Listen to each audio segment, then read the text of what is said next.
My name is Jimmy. What's up, you guys? Jimmy here with yet another review for Marvel's Agents of S.H.I.E.L.D. And this is the third episode, and it's titled The Acid. And in this episode, the brilliant scientist, Dr. Franklin Hall, he is kidnapped by some people who work for Ian Quinn, who wants him for some type of project that he's doing. And they're trying to figure out a way to rescue him, but no matter what they thought of, they would be breaking international law. So they send in Sky instead, and she actually is the one that brings it up. Because she is not an official S.H.I.E.L.D. agent, so she wouldn't be breaking these international laws. So they pretty much send her in to kind of so they can like hack in and come in and rescue Franklin Hall. And that's like a little quick summary of the episode.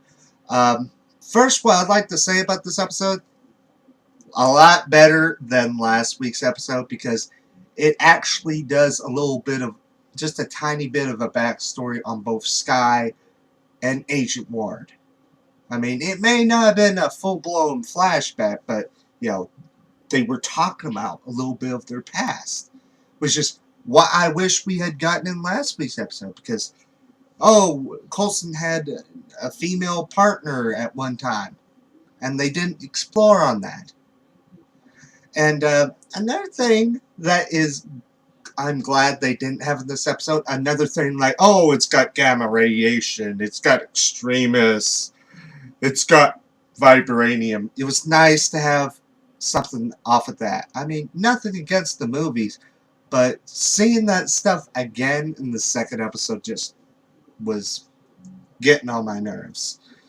But, I really did like this episode. And one thing I want to let you know, when a few weeks back, when I was, before the show actually premiered, I was reading stuff from episode 3, and I was like, oh crap, I spoiled it for myself. But it was saying stuff about Victor Von Doom being in the episode. I was like, and so I was like, oh crap! Getting a little bit more frustrated that I pretty much spoiled the episode for myself. But, and then I stopped to think, I'm like, how can it even be possible? Because Victor Von Doom is a part of Fantastic Four, which that is owned by Fox. So I was still believing it today, so I was looking pretty closely. I'm like, I hope it didn't say that, and thank God it didn't.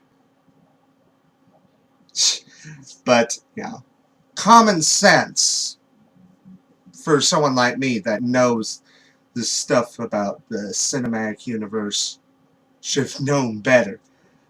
But just like last week's episode, this had a scene at the end, and kind of like at one point in the episode, kind of setting up this final scene. I was like really super excited seeing this scene. It's not like how it was in last week's episode with a person making a surprise appearance, but I got really super excited, and I think it's going to be something put in like a later episode in the season. I would think they would put it in this season because the show's just started and it's an early episode. Because usually when you have stuff in the early episode of a season, you usually see it in the same season when it's brought up again. But like I said, I really did enjoy the episode a lot more than last week's episode. And also, leave me a comment, no matter if you're on Facebook or on YouTube. Let me know your thoughts and opinions on the episode. And also, I'll be doing a few new reviews this week.